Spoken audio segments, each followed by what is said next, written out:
Hello everyone, ನಮಸ್ತೆ. Welcome back to Pavithra's kitchen.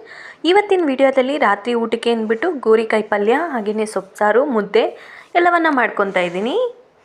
ಮೊದಲಿಗೆ ಇಲ್ಲಿ ಗೋರಿಕಾಯನ್ನು ಬೇಯಕ್ಕಿಡ್ತಾ ಇದ್ದೀನಿ. ಒಂದೆರಡು ವಿಸಲ್ ಹಾಕಿಸ್ಕೊಂಡ್ರೆ ಗೋರಿಕಾಯಿ ಚೆನ್ನಾಗಿ ಬೇಯುತ್ತೆ. ಹಾಗೆಯೇ ಇಲ್ಲಿ ಸೊಪ್ಪು ಸಾರಿಗೆ ಅಂದ್ಬಿಟ್ಟು ಒಂದು ಸ್ವಲ್ಪ ತೊಗರಿಬೇಳೆ, ಒಂದು ಸ್ವಲ್ಪ ಅವರೆಬೇಳೆ ಇಷ್ಟು ಹಾಕ್ಕೊಂಡು ಇದಕ್ಕೆ ಹಚ್ಕೊಂಡಿರೋಂತಹ ಸೊಪ್ಪನ್ನು ಹಾಕ್ಕೊಂಡು 3 ಇಂದ 4 ಟೊಮೊಟೊ, ಒಂದು ಈರುಳ್ಳಿ, 1 ಗಡ್ಡೆಯಷ್ಟು ಬೆಳ್ಳುಳ್ಳಿ ಹಾಕ್ಕೊಂಡಿದ್ದ ನಂತರ ಇದಕ್ಕೆ 1-2 ಸ್ಪೂನ್ ಆಗೋಷ್ಟು ಕೊಬ್ಬರಿ ತುರಿ, ಸಾಂಬಾರು ಪುಡಿ 1-2 ಸ್ಪೂನ್ ಆಗೋಷ್ಟು ಸಾಂಬಾರು ಪುಡಿಯನ್ನು ಹಾಕ್ಕೊಂಡು ರುಬ್ಕೊಂಡಿದ್ದ ನಂತರ ಇದಕ್ಕೆ ಹಾಕ್ಕೋಬೇಕು. ಇದಕ್ಕೆ ಹಸಿಮೆಣ್ಸಿನ್ಕಾಯಿ ಹಾಕೋಷ್ಟಿಲ್ಲ, ಈ ಸಾಂಬಾರು ಪುಡಿಯಲ್ಲೇ ಖಾರ ಇರುತ್ತೆ, ಅದಕ್ಕೆ ಹಾಕ್ತಿಲ್ಲ. ಹಾಗೆಯೇ ಒಂದು ಸ್ವಲ್ಪ ಅರಿಶಿನ ಪುಡಿ ಹಾಕ್ಕೊಂಡು ಒಂದು 3 ಇಂದ 4 ವಿಸಲ್ ಹಾಕ್ಸ್ಕೋಬೇಕು. 3 ಇಂದ 4 ವಿಸಲ್ ಹಾಕ್ಸಿದ್ರೆ ಬೇಳೆ ಚೆನ್ನಾಗಿ ಬೇಯುತ್ತೆ.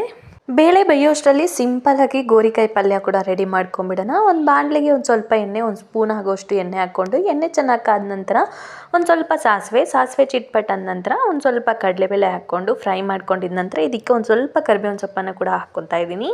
ನಂತರ ಇದಕ್ಕೆ ಹಚ್ಕೊಂಡಿರೋಂತಹ ಒಂದು ಈರುಳ್ಳಿಯನ್ನು ಕೂಡ ಸೇರಿಸ್ಕೊಂಡು ಉಪ್ಪು ನೋಡಿಕೊಂಡು ಹಾಕ್ಕೊಳ್ರಿ. ಆವಾಗಲೇ ಗೋರಿಕಾಯಿ ಬೇಯೋಕ್ಕೆ ಕೂಡ ಹಾಕ್ಕೊಂಡಿದ್ನಲ್ಲ, ಅದಕ್ಕೆ ನಾನು ಇವಾಗ ಏನು ಹಾಕಲಿಲ್ಲ. ಬೇಕು ಅಂದರೆ ಹಾಕ್ಕೋಬೋದು. ಈ ಗೋರಿಕಾಯಿ ಪಲ್ಯಕ್ಕೆ ಏನಪ್ಪ ಅಂತಂದರೆ ಇದಕ್ಕೆ ಒಂದು ಸ್ವಲ್ಪ ಕಡಲೆಬೀಜ ಪುಡಿ ಹಾಕಿದ್ರೇ ರುಚಿ ಜಾಸ್ತಿ ಬರೋದು. ಆ ಕಡಲೆಬೀಜ ಪುಡಿಗೆ ನಾನು ಖಾರದ ಪುಡಿಯನ್ನು ಮಿಕ್ಸ್ ಮಾಡ್ಕೊಂಡಿದ್ದೆ, ಅದಕ್ಕೆ ನಾನಿಲ್ಲಿ ಖಾರಕ್ಕೆ ಖಾರದ ಪುಡಿನೇ ಹಾಕ್ಕೊತಾ ಇದ್ದೀನಿ. ನೀವು ಬೇಕಾದರೆ ಹಸಿಮೆಣ್ಸಿನ್ಕಾಯಿ ಕೂಡ ಹಾಕ್ಕೋಬೋದು ಇದಕ್ಕೆ. ಇವಾಗ ಪಲ್ಯ ಕೂಡ ರೆಡಿ ಆಯಿತು. ಪಲ್ಯ ರೆಡಿ ಆಗೋಷ್ಟರಲ್ಲಿ ಇಲ್ಲಿ ಬೇಳೆ ಕೂಡ ಬೆಂದಿರುತ್ತೆ. ಬೆಂದಿರೋ ಬೇಳೆನ ಸ್ವಲ್ಪ ಬೇಕಾದರೆ ಸ್ಮ್ಯಾಶ್ ಮಾಡ್ಕೋಬೋದು, ಇಲ್ಲಾಂತಂದರೆ ಹಾಗೆ ಹಾಕ್ಕೋಬೋದು. ನಾನಿಲ್ಲಿ ಒಂದು ಸ್ವಲ್ಪ ಸ್ಮ್ಯಾಶ್ ಮಾಡಿ ಹಾಕ್ಕೊತಾ ಇದ್ದೀನಿ ಇದನ್ನು. ನಂತರ ಇಲ್ಲಿ ಸಾರಿಗೆ ಒಗ್ಗರಣೆ ಕೂಡ ಹಾಕ್ಕೊಂಬಿಡೋಣ. ಒಗ್ಗರಣೆಗೆ ಒಂದು ಪಾತ್ರೆಗೆ ಒಂದು ಸ್ವಲ್ಪ ಎಣ್ಣೆ ಹಾಕ್ಕೊಂಡು ಎಣ್ಣೆ ಚೆನ್ನಾಗಿ ಸಾಸಿವೆ ಸ್ವಲ್ಪ ಚಿಟ್ಪಟ್ ಅಂದ ನಂತರ ಇದಕ್ಕೆ ಒಂದು 4 ಇಂದ 5 ಹೆಸರು ಬೆಳ್ಳುಳ್ಳಿಯನ್ನು ಜಜ್ಜಿ ಹಾಕ್ಕೊಂಡು ಇದಕ್ಕೆ ಒಂದು ಸ್ವಲ್ಪ ಕರಿಬೇವಿನ ಸೊಪ್ಪು ಹಾಗೆಯೇ ಒಂದು ಸ್ವಲ್ಪ ಹಿಂಗನ್ನು ಸೇರಿಸ್ಕೊತಾ ಇದ್ದೀನಿ. ಇವೆಲ್ಲ ಚೆನ್ನಾಗಿ ಫ್ರೈ ಆಗಿದ ನಂತರ ಇದಕ್ಕೆ ಸಾರನ್ನು ಬಗ್ಗಿಸ್ಕೊಂಡ್ಬಿಡ್ತಾ ಇದ್ದೀನಿ. ಸಾರು ಬಗ್ಗಿಸ್ಕೊಂಡಿದ್ದ ನಂತರ ರುಚಿಗೆ ತಕ್ಕಷ್ಟು ಉಪ್ಪನ್ನು ಹಾಕ್ಕೊಂಡು 1-2 ನಿಮಿಷ ಇದನ್ನು ಕುದಿಯಕ್ಕೆ ಬಿಟ್ಟರೆ ಸಾರು ರೆಡಿಯಾಗುತ್ತೆ. ಇದಾಗಿತ್ತು ಇವತ್ತಿಂದ ಊಟ ನಮ್ಮದು.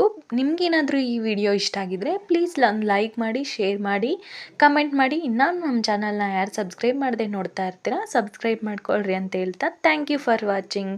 ಸಿಗೋಣ ನೆಕ್ಸ್ಟ್ ವ್ಲಾಗಲ್ಲಿ.